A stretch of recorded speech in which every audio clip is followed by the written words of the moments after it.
It was the opening night of the prestigious Freedom for All fundraiser, an event designed to showcase unity across political divides.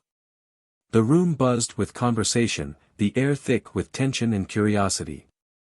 As the guests sipped champagne and discussed everything from the economy to the latest political scandals, there was an unspoken understanding that this evening was about more than just charity. It was about making connections, bridging gaps, and, perhaps, a little bit of theater. Amid the crowd, one figure stood out, Maxine Walker, a liberal musician known for her sharp wit and provocative lyrics. Maxine had made a name for herself not only through her music but also through her outspoken political views.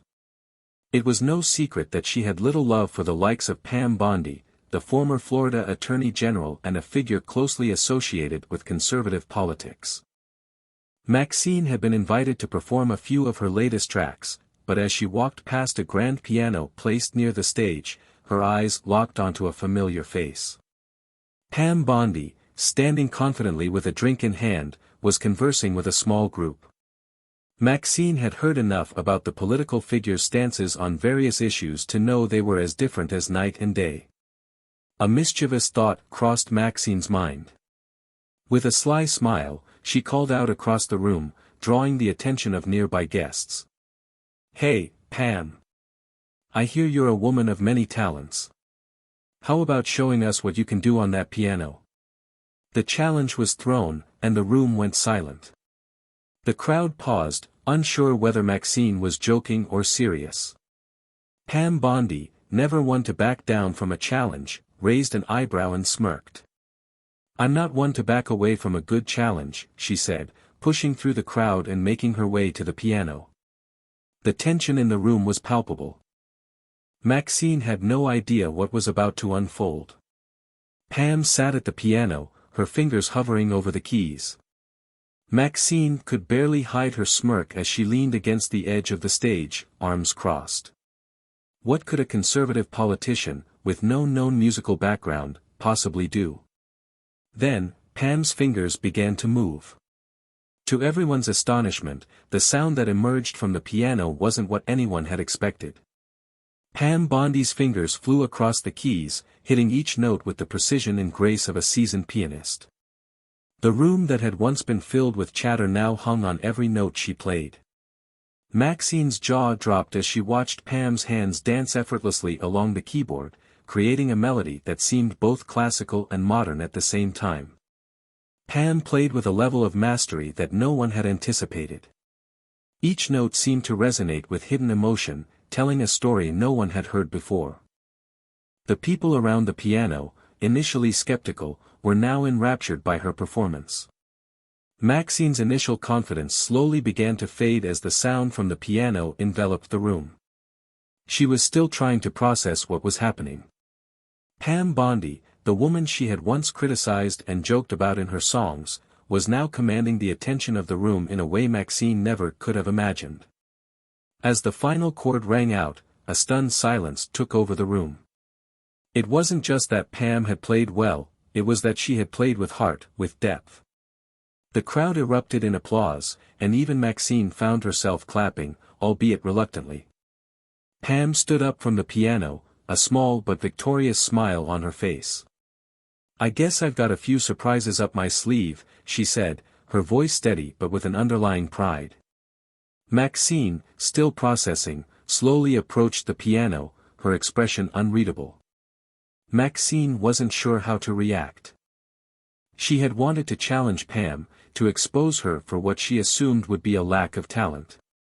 But now, she was standing face to face with someone who had just blown her away. The crowd slowly dispersed, but Maxine couldn't tear herself away from the piano. "That was incredible," she admitted, her voice quieter than she had intended. "I didn't think you had it in you." Pam turned to face her, her smile softened, and she gave a small, knowing nod. "People are full of surprises, Maxine," she said. "We all have our passions, our hidden talents." Maxine couldn't help but feel a sense of respect building. The two women, despite their glaring political differences, had shared a moment that transcended the usual ideological battles. There was something human about Pam's vulnerability, about how she had so effortlessly defied the expectations that had been set for her. "Maybe we're not so different after all," Maxine said, almost to herself. Pam raised an eyebrow. "Don't get ahead of yourself," she replied, her voice teasing. "But I think we might have found some common ground tonight." Maxine chuckled, shaking her head in disbelief. "I'll give you this, Bondi, you certainly know how to keep people on their toes." And for a moment, there was no talk of politics, no divisions or walls between them. Just two people who had found an unexpected, shared experience. But would this moment last? Only time would tell. The following days saw media outlets buzzing with the shocking moment at the fundraiser.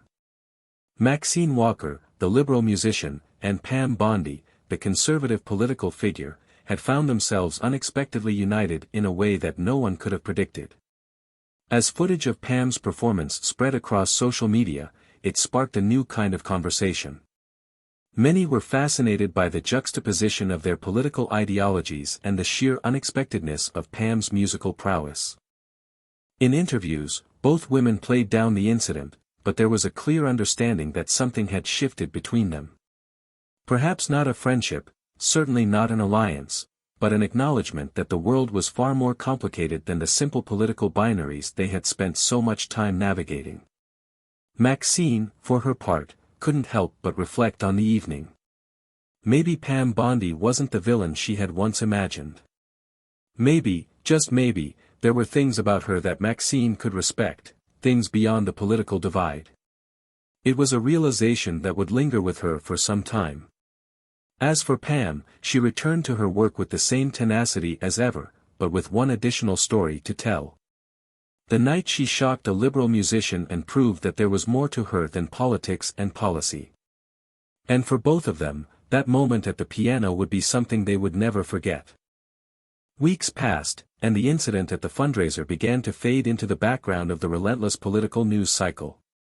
But something had lingered beneath the surface for both Maxine and Pam. The media had moved on, but their minds kept returning to that unexpected moment of shared humanity. Maxine, in particular, found herself grappling with the aftereffects of the night. She had always prided herself on her sharp political commentary and the way she could cut through the noise. But Pam Bondi had defied her expectations in a way that was hard to shake. She had expected a superficial, politically charged confrontation, but instead, she had witnessed a moment of genuine artistry and vulnerability. It had thrown Maxine off balance, leaving her to wonder if she had misjudged Pam, and perhaps even herself. One evening, as Maxine rehearsed for an upcoming performance, her phone buzzed. It was a message from an unknown number. Hesitant, she opened it. "Hey Maxine, it's Pam. I know this might seem out of the blue, but I was thinking about that night. I'm sure you've got a lot going on, but I'd love to continue our conversation sometime. I think there's a lot we could learn from each other, beyond the political stuff. Let me know if you're interested." Maxine stared at the screen, her thumb hovering over the reply button. Could this be real? Was Pam Bondi actually reaching out to her for something other than politics? The audacity of it was both intriguing and unsettling. After a few moments of hesitation, Maxine typed a response. "All right, Pam. I'll bite. Let's talk. But no politics, just, whatever else it is we have in common." She hit send and sat back, unsure of what to expect next. A few days later, Maxine found herself sitting across from Pam Bondi at a small, cozy cafe in the heart of the city. It was a neutral ground, neither too fancy nor too casual, just a quiet spot where the two of them could have a conversation without the usual political trappings. The air between them was thick with the weight of unspoken words, but there was an undeniable curiosity in both women's eyes. Pam, who had arrived first, sipped her coffee with a sense of calm that Maxine found almost unnerving. She had always been poised in public, but this was different. There was no podium, no camera, no microphone. Just two people, face to face. "You know," Pam began, her voice surprisingly warm, "I didn't expect you to actually respond." But I'm glad you did. Maxine raised an eyebrow. You thought I'd just leave you on read? She joked, but her tone was softer than she intended. Pam smiled faintly. I'm used to people who don't give me the time of day, especially when it comes to anything outside of politics. Maxine paused, studying her. You really think people see you as just that? A political figure? Pam's eyes flickered for a moment, the mask slipping ever so slightly. It's what people expect. But it's not all I am. Maxine nodded, feeling the gravity of the statement. Yeah. I get that. Sometimes, I feel like people see me as just the liberal musician, and that's it. Like there's nothing more to who I am beyond my songs and my views. A comfortable silence settled between them for a moment, each woman contemplating the other's words. So, tell me, Maxine asked, leaning in slightly.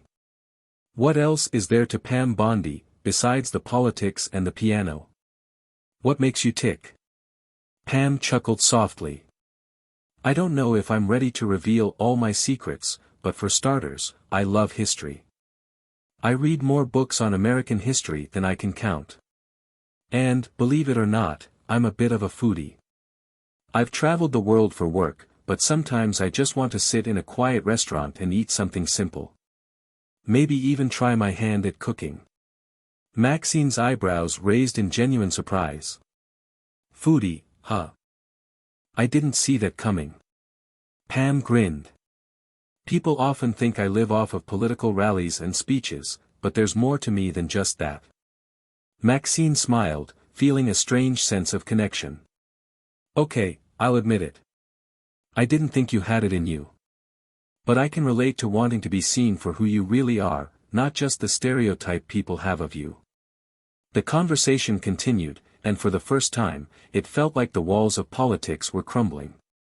They talked about everything, books, food, music, and even the pressures of being constantly judged for their positions. They didn't agree on everything, but there was a shared understanding in their conversation.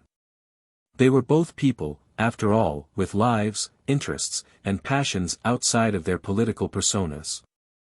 As the weeks went on, Maxine and Pam kept in touch. They met up for lunch every now and then, their discussions often veering from politics to more personal topics. Maxine began to realize that Pam was far more than the public figure she had once believed her to be. Pam was passionate about causes, sure, but she also had a sense of humor, a love for art, and a quiet depth that went beyond her media image. Maxine, in turn, found herself opening up more. She found that Pam's no-nonsense approach to life wasn't as infuriating as she had once thought. In fact, it was oddly refreshing. And while their political disagreements remained, they had found something more important, a mutual respect for each other as individuals. One afternoon, while they were sitting in a cafe once again, Maxine turned to Pam with a mischievous grin. So, when's the next performance? You've got more hidden talents, don't you?